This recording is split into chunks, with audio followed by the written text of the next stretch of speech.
There are three major things that make addiction to ultra-processed food unique amongst addictions, and I'd like to discuss them in today's video. So welcome. If this is your first time, my name is Sippy Livnet. I'm a nurse and certified food addiction counselor.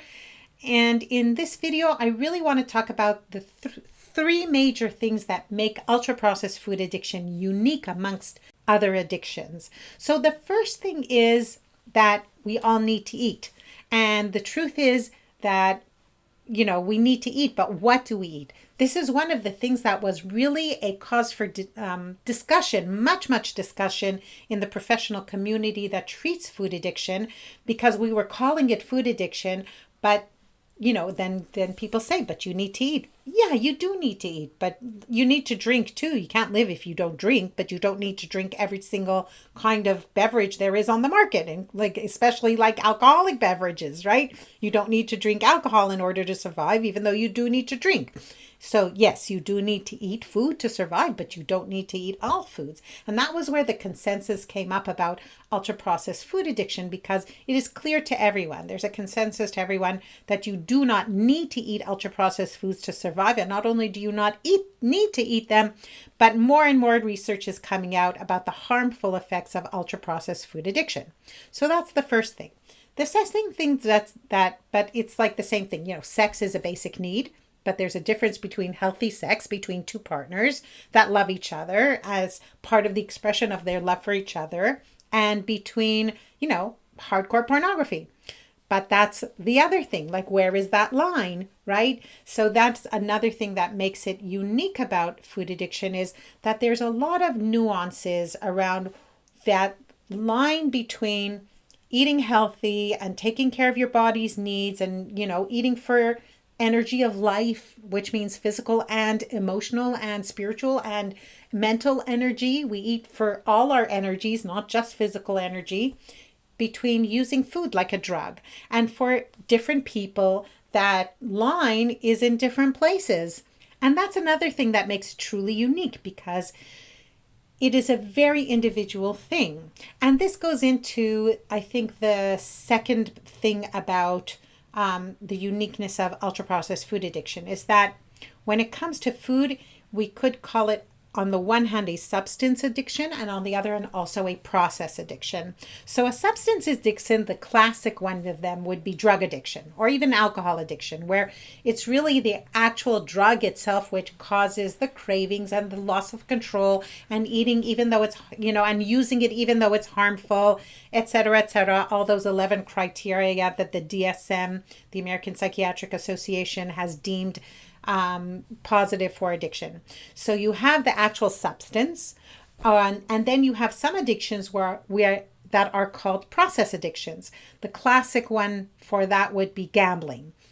You don't use any substance when gambling, but some people get addicted to the process of gambling, to the behavior around gambling. You don't use any kind of substance, but it's this behavior that causes it to become compulsive and a loss of control, and doing it in dangerous situations, and it can really ruin people's lives very badly.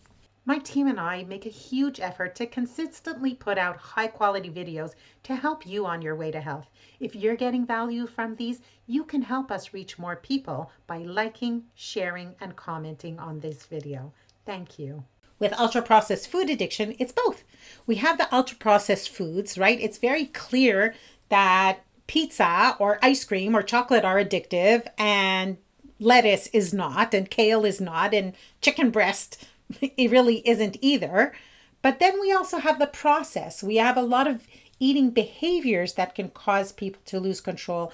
For example, volume, eating too much, or eating in front of screens, which causes this like loss of control. I have that a lot. I mean, if I sit down in front of a Netflix series, I can eat 2 kilos of salad. Yeah, salad's healthy for you, but eating 3 portions of it is kind of compulsive, and I can do that with like healthy food. So there's also that behavior around it, or around there's these ceremonies around food, or the binging, and sometimes even when people have gone off the addictive foods, the substances of foods that are more addictive, like the ultra processed foods, and things that are made out of flour and sugar, or that, that addictive combination of sugar, salt, and fat.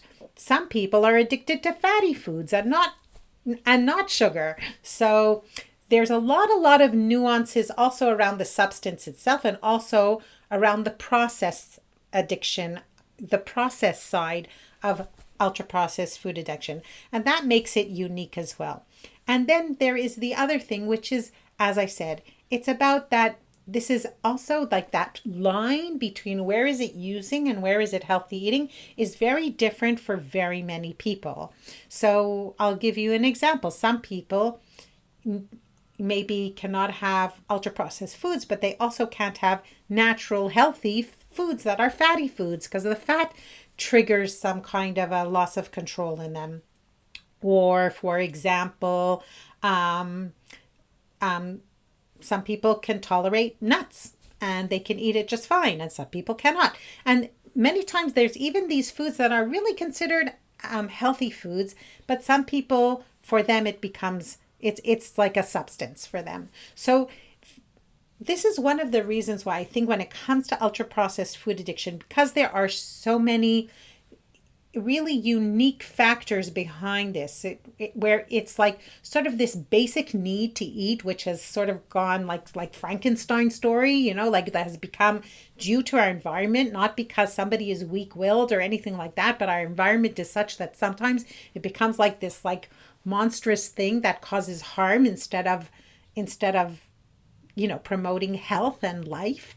But where that fine line is, and what is sometimes maybe what's good for me is like catastrophic for somebody else, and a great way of eating for another person is like that's going to like totally trigger my addiction. So there definitely needs to be a very personalized approach when it comes to ultra processed food addiction. Now, having said that, that doesn't mean I'm against group support. Absolutely not. I myself take part in a 12-step program for compulsive overeating, and that support group saved my life, literally, until today. It is a shining, guiding light of my life. I am definitely very in favor of group support. But I think that when it comes to building a program for people, it really, for many people, some people know, some people just can get like a few instructions and they get it and they're off and they're fine, and that's great. But some people, especially people with a more advanced or severe food addiction, really do need a very personalized approach and a holistic approach, which also takes into account other things, not just what you're eating, not just when you're eating, not just how much you're eating, but also why you're eating and what triggers the process part of the eating, the behaviors around eating. And sometimes that also needs addressing of sleep and exercise and hydration and all kinds of things. And of course, the emotional component, we can't leave that out. I mean, it's so obvious, I almost leave it, but I think that sometimes people tend to overstress the emotional component and not stress enough the biochemical components around ultra processed food addictions. But that's just my own personal. That doesn't mean that we don't need to address it. Of course we need to address it. It's a huge part of addiction. So it really, really does. But again, for some people, the emotional component is really very, very prevalent and needs, it takes a very big part of the story. And for some people, the emotional component is not really that big. And it's really a lot about the biochemical, the biochemical imbalance around them. And then those need two different approaches. And for some people, it's both. So there's so many unique nuances and things that really a personalized approach, in my opinion, is very, very important, especially for the people who have been struggling for many years.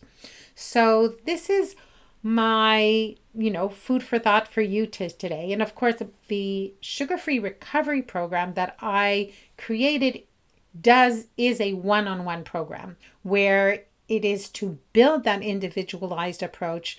I have 25 years of experience helping others recover from food addiction, and I have been a trained and certified food addiction counselor for close to 10 years. And I really do believe as time goes on how important that personalized approach is, and that is where my sugar-free recovery program focuses. So if you'd like to hear more, so reach out. Send your contact details here and we'll get in touch with you. And let's see how I can help you. See you in our next video.